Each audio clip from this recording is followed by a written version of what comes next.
Sveiki draugai, su jumis vėl podkastas Programuotojo karjera, kuriame yra kalbama apie programuotojo karjerą, apie tai, kaip uždirbti daugiau, kaip siekti aukštumų, kaip kilti karjeros laiptais ir panašiai. Šiandien atsakysiu į vieną klausimą iš Tado, kurį jisai uždavė e-mailu. Jeigu norit, kad ir jūsų klausimas būtų čia, tai galit parašyti povilas@phppamokos.lt arba Facebooko puslapyje Programuotojo karjera, tiesiog asmeninė žinutė. Tado klausimas yra pakankamai ilgas, bet pabandysiu jį perfrazuoti.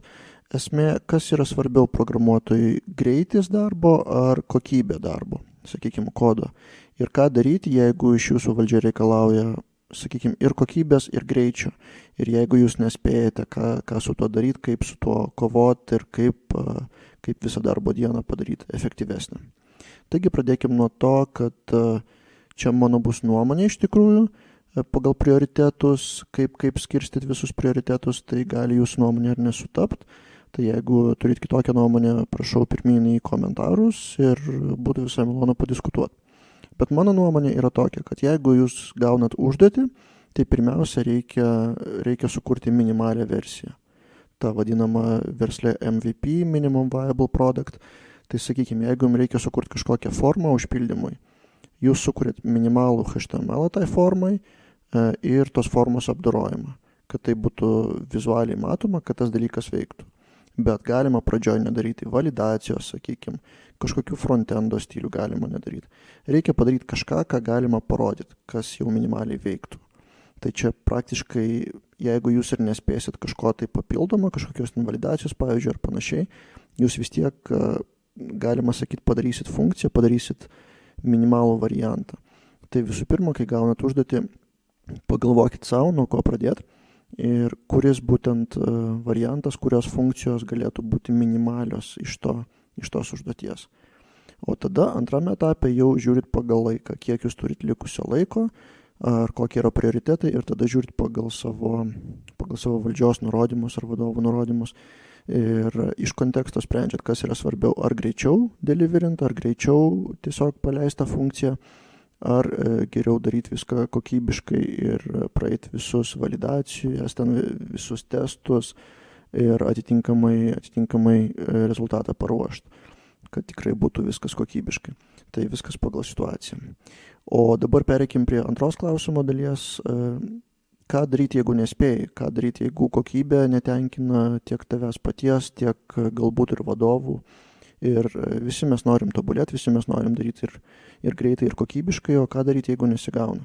Jeigu matai, kad nespėjai arba nepakankama kokybė. Tai pirmiausia, reikėtų nepanikuoti. Jeigu, sakykime, jaučiat, kad vadovas ant jūsų ar tai varo, ar tai netiesiogiai nepatenkintas, ar ten kažkokiu nuobaudų skiria, tai pirmas dalykas, nepanikuokit. Viskas yra normalu, pasaulis nesibaigia ir gyvenimas nesibaigia. Tai reikėtų kažkada atsisėsti ir paanalizuoti, kodėl jūsų kokybė tokia prastesnė ar greitis prastesnis. Kur būtent jūs nespėjate, kokios būtent temos yra, sakykime, pamirštos, ar tai kas nesigauna. Ir būtent ten reikia susifokusuoti ir reikia išanalizuoti savo klaidas, ar išanalizuoti, kur būtent yra sunkesnės temos. Tai paimkite tada knygą ar kažkokį tutorialą ar ten YouTube video ir būtent tą temą laisvalaikiu pasižiūrėkit, kad po to šiek tiek tobulėtumėt bent po truputį ir tada rezultatai pagerės. Rezultatai nebūtinai turi pagerėti per vieną dieną, tai staiga per naktį niekas nepasikeis. Bet kai po truputį analizuosit klaidas ir vieną po kito tuos dalykus, tuos silpnumus savo analizuosit ir naikinsit, tai viskas po truputį kils į viršų. Tai pirmas dalykas, pasianalizuokit, kas blogai ir dėl ko. Antras dalykas, ką siūlyčiau, tai pasikonsultuoti su vyresniais žmonėms, su kolegom, ten, sakykime, senior programuotojų, jeigu turit komandoj, arba, kad ir man galit parašyti, jeigu kažkas neaišku, gal kažką padėsiu. Tai tiesiog pakalbėti su žmonėm, kurie pasakytų nuomonę iš šalies. Tiesiog paklauskit, kaip, sakykime, parodykit gabalą kodo ir pasakykit, kur man galima tobulėti, kur geriau paskaityti, gal turit kokių naudingų nuorodų ir panašiai. Tikrai žmonės nesikandžioja ir tikrai drąsiai padeda, kiek aš žinau, bent jau pats, kiek dirbęs kolektyvuose, tai viskas yra normaliai. O dažniausiai tie jaunesni, sakykime, programuotojai ir bijo klausti, nes jie bijo pasirodyti lievi, pasirodyti nekompetitingi, bet viskas tai yra normalu. kaip tik reikia labai labai fainas kolektyvas tada gaunasi, jeigu vieni kitiem padeda ir toks gaunasi team buildinimas. Tai tikrai nesidrovėkit, prieikit, paklauskit ir galbūt sužinosit kažką naujo arba jūs nukreips link tobulėjimo. Trečias dalykas, ką patarčiau, tai dėl to, ar verta pasilikti po darbo. Jeigu nespėjat, sakykime, arba jeigu kokybė netenkina, tai kaip ir yra tas spaudimas iš valdžios, kad maždaug reikia, tikrai ten dega ir reikia pasilikti po darbo. Tai šitoj vietoj būkite atsargus. Pasilikti po darbo verta tik tai tada, jeigu kaltė yra jūsų pusėje.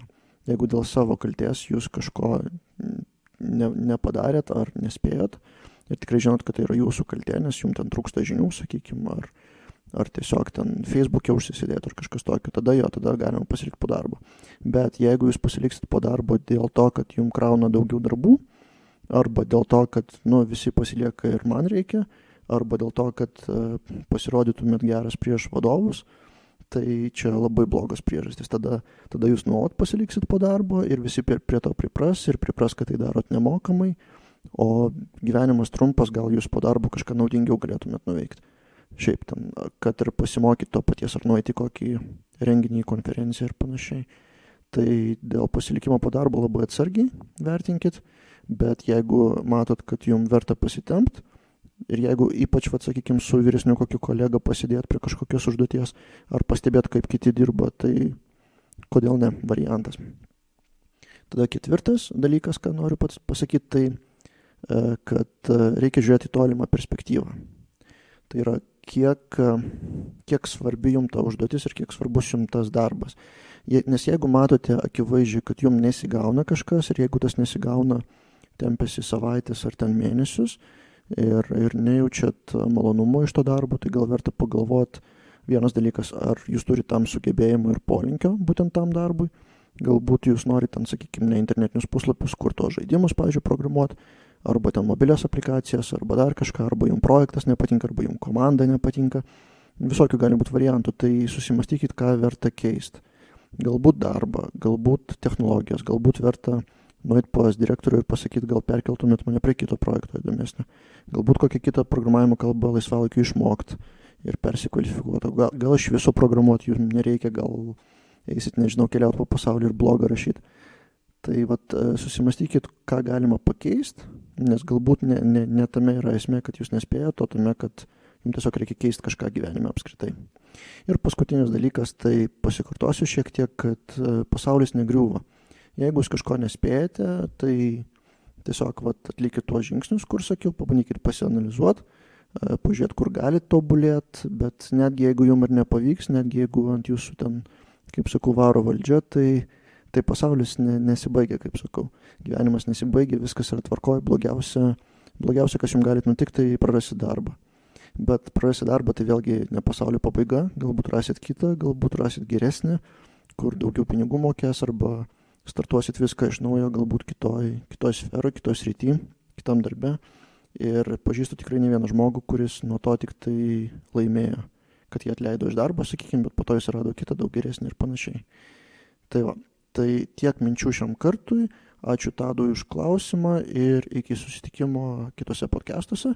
Smagu, kad jau 16 epizodas ir kažkaip nesinori sustoti, nes klausimų iš jūsų vis daugėja.